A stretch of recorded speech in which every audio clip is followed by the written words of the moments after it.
Hey everybody, if you like posting 2 Timothy 3:16 on the internet, you should probably think twice about that, and there are three reasons why. The first is that it's not a reference to any text of the New Testament, and that's overwhelmingly how I see it being used. It's a reference to Jewish scripture, and what the author understood to constitute Jewish scripture was a much broader set of texts than what we have today in the Hebrew Bible.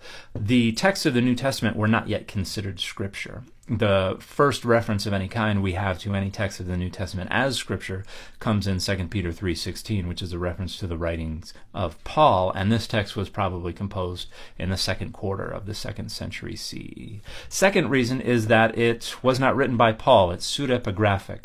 The academic consensus is that it was written by someone writing in Paul's name well after Paul's death, probably toward the end of the 1st century CE, if not into the beginning of the 2nd century CE. Third reason is that pasagraphi theopneustos does not mean, or at least when it was composed, it did not mean all Scripture is inspired.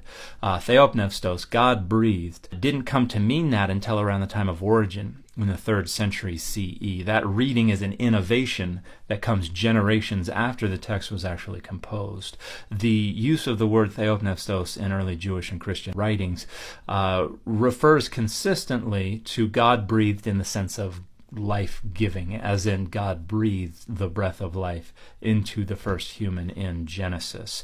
And so the text should be understood to be saying that all Jewish scripture is life-giving. And we also need to understand that that text was not written by Paul, but was written after Paul was dead by someone writing in Paul's name.